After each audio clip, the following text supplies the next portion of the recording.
आमदार सुस्नेहलताई कोल्हे। संजीवनी प्रतिष्ठानच्या वतीने आयोजित केली जाणारी गंगा गोदावरी महाआरती कोपरगाव गोदावरी नदीतीरी मोठ्या भक्तिमय वातावरणात संपन्न झाली। चौथा श्रावणी सोमवार आणि श्रीकृष्ण जन्माष्टमी सोहळ्याचा योग साधत युवा नेते विवेक भैया कोल्हे यांच्या मार्गदर्शनाखाली संजीवनी प्रतिष्ठानने अतिशय उत्साहात साधू संतांच्या उपस्थितीत चैतन्यमय वातावरण निर्मिती केली होती। यावेळी संजीवनी उद्योग समूहाचे अध्यक्ष विपिनदादा कोल्हे आणि सुस्नेहलताई कोल्हे यांच्या हस्ते पूजा करून संतपूजन करण्यात आले। भगवान शंकर महादेवांचा व जय श्रीकृष्णाचा जयघोष करत यावेळी सर्वांनी जयघोष केला। महंत रमेश गिरीजी महाराज, महंत राघवेश्वरानंद गिरी उंडे महाराज, महंत शारदा माता, महंत सरला दिदी, महंत गोवर्धन गिरी, महंत कैलास गिरी, महंत विकास महाराज, हबप लव्हाटे महाराज आदींसह मोठ्या संख्येने नागरिक भाविक उपस्थित होते। विवेक भैया कोल्हे यांनी अतिशय स्तुत्य उपक्रम सुरू केला असून युवकांना आदर्श दिशेला घेऊन जाणारा विचार त्यांचा आहे। गोदावरी मातेचे पावित्र्य व आशीर्वाद आपल्याला मिळत आहे। आध्यात्मिक उपक्रम व संस्कृती जतन करण्याचे काम संजीवनी प्रतिष्ठान करत आहे। श्रावण महिना आणि गोदावरी मातेचे मोठे महत्त्व आहे। आपण भाविकांनी हा लाभ नेहमी घेत राहावा असे आशीर्वाद महंत रमेश गिरी महाराज यांनी दिले। श्रावणी सोमवार आणि गोकुळाष्टमी हा दुग्ध शर्करा योग साधून संजीवनी प्रतिष्ठानने श्रीकृष्ण जन्मोत्सव साजरा केला। भाविकांच्या मधून डोक्यावर टोपलीत बाल श्रीकृष्ण घेऊन वासुदेव हे नंद आणि यशोदा माता यांच्याकडे घेऊन जातानाचा हा प्रसंग सादर करण्यात आला। यावेळी भाविकांची मोठी गर्दी झाली होती। जन्माष्टमी असा एक वेगळा उत्सव सगळीकडे साजरा होतो आहे देशभर आणि आज कोपरगाव मध्ये तर त्याच्या बरोबर इथे गोदावरी मातेचा गंगा आरती सोहळाही संपन्न होत आहे। एक वेगळाच आनंद सगळ्यांच्या भाविकांच्या चेहऱ्यावर आहे। त्यामुळे या दिवशीच्या सगळ्यांना मनपूर्वक शुभेच्छा देते आणि जशी नाशिक त्र्यंबकेश्वर अनेक ठिकाणी गंगा पूजनाचा सोहळा होतो तो सोहळा इथे संजीवनी प्रतिष्ठानच्या माध्यमातून भैया कोल्हे आणि सगळे संजीवनी सहकारी युवक कार्यकर्ते सगळे मिळून हा सोहळा करतात। अतिशय छान प्रतिसाद कोपरगावचे भाविक भक्त देतात। सगळ्यांना मी मनापासून खूप खूप शुभेच्छा देते। युवा प्रतिष्ठानचे अनेक उपक्रम चालू असतात। अगदी आपल्या सैनिकांना राख्या पाठवणं बॉर्डर पर्यंत इतके चांगले उपक्रम, कुठे काही पूरग्रस्त परिस्थिती असेल, सबंध महाराष्ट्रात जिथं कुठं काही असं एक संकट उभं राहील तिथे आमचे युवा संजीवनी युवा प्रतिष्ठानचे कार्यकर्ते सगळे युवक विवेक भैयाच्या सोबत जाऊन तिथे स्वतः काम करतात आणि सहकार्य करण्याचा प्रयत्न करतात। आणि म्हणून एक वेगळा मेसेज या निमित्ताने युवकांचा समाजाला दिला जातो की अध्यात्म असेल, देशसेवा असेल, समाजसेवा असेल, सगळे एकत्र जर का आले, युवक शक्ती एकत्र आली तर निश्चित एक चांगला उपक्रम त्यांच्या हातून घडतो आणि त्याला सगळेजण प्रतिसाद देतात। स्वर्गीय कोल्हे साहेब असतील, आमच्या सासूबाई सिद्धूताई माई असतील, यांनी आमच्यावर एक संस्कार केलेला आहे आणि संजीवनी सहकारी कारखान्याच्या स्थापनेमध्ये सुद्धा स्वामी सहजानंद भारती यांचा पासून आणि परमपूजनीय नारायणगिरी महाराज असतील, त्याचबरोबर संत जनार्दन स्वामी महाराज असतील, त्याचबरोबर स्वाध्याय परिवाराचे पांडुरंग शास्त्रीजी आठवले साहेब असतील, या सगळ्यांचा स्वर्गीय कोल्हे साहेबांशी खूप जवळचा असा स्नेहबंध ऋणानुबंध राहिलेला आहे आणि त्यामुळे त्या विचारांचा वारसा आमची पिढी पुढच्या पिढीकडे देत आहे आणि पुढची पिढी सुद्धा अगदी मनोभावे सगळ्या आध्यात्मिक पूजा असतील, काही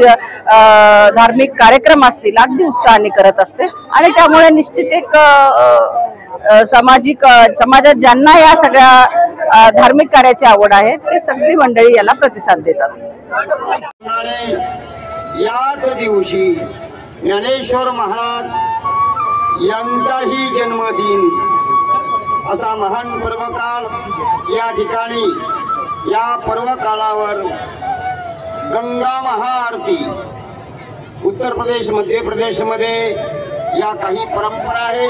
त्या अनुषंगाने आपल्याही या ठिकाणी संजीवनी युवा प्रतिष्ठानच्या माध्यमातून विवेक भैया कोल्हे, विपिन दादा आणि कोल्हे परिवाराच्या या माध्यमातून हा कार्यक्रम, उत्सव, महोत्सव या ठिकाणी संपन्न होणार आहे। असा संपन्न होत असताना गंगेचा महान महिमा आहे। नामदेव महाराजांनी या गंगेचं वर्णन केलेलं आहे। वाचे म्हणता गंगा गंगा सकळ दोष जाती म्हणला, दृष्टी पडता ब्रह्मगिरी त्याशी नाही यमपुरी कुशावरती करिता असताना त्यांचे वैकुंठी राहणं नामा म्हणे प्रदक्षिणा त्यांच्या पुण्या नाही गणना आणि अशा या नामदेव महाराजांनी या गंगेचा महिमा थोडक्यात सांगितलेला आहे. म्हणून गंगा ही भूतलावर आली पडले गोहत्याचे पातक गौतम ऋषीच्या श्री हो त्याने तप मांडले ध्याना अनोनी अंतरी तुझ हो. आणि अशा गौतम ऋषीकून ते निमित्त होत की गोहत्येचं पातक परंतु त्याचा उपयोग ब्रह्मगिरी पासून तर ज्यापर्यंत गंगा मिळते तिथपर्यंत गंगेचा हा महिमा आहे. अनेक दोष घालण्याचं सामर्थ्य गंगेच्या नुसत्या नावामध्ये आहे. आणि अशी ती गंगा मैया या गंगेला अनेक नद्या आपल्या परिसरात जर बघितलं प्रवरा मिळाली आहे, मुळा मिळाली आहे, शिवना मिळाली आहे. परंतु अनेक नद्या महानद्या जरी येऊन मिळाल्या तरी शेवटपर्यंत गंगेचंच नाव आहे, गोदावरीचंच नाव आहे.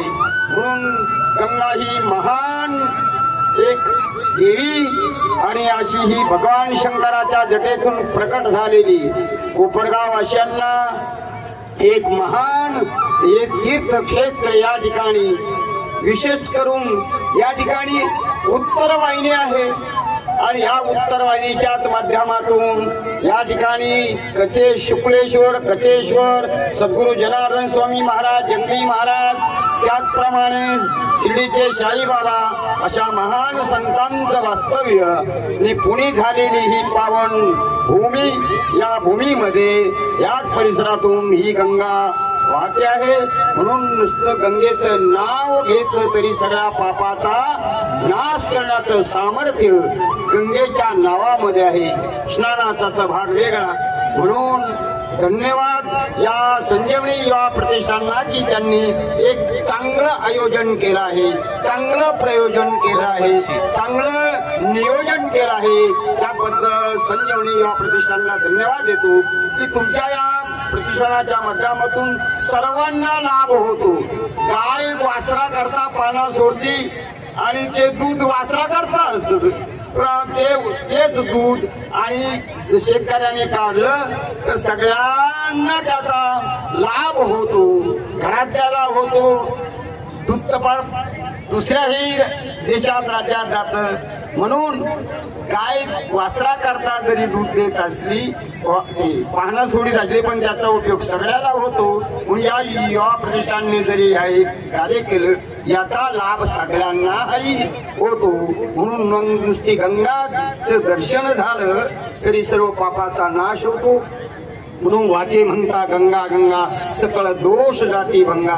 त्या अनुषंगाने या ठिकाणी हा लाभ या प्रतिष्ठानच्या माध्यमातून सर्वांना प्राप्त झालेला आहे. त्या अनुषंगाने या ठिकाणी या प्रतिष्ठानने सर्व साधू संतांना इष्ट मित्र सगळे सोरे सर्वांना इतरही सर्व गंगा प्रेमी गोदावरी प्रेमी भाविकांना आमंत्रित करून हा सोहळा हा उत्सव महोत्सव यांनी या ठिकाणी आयोजित केला आहे. त्याबद्दल पुन्हा राष्ट्रसंत सद्गुरू जनार्दन स्वामी आश्रमाच्या वतीने प्रतिष्ठानला धन्यवाद देतो. त्यांच्याबद्दल सद्भाव व्यक्त करून माझे 2 शब्द पूर्ण करतो. जय जनार्दन, जय जनार्दन, जय जनार्दन.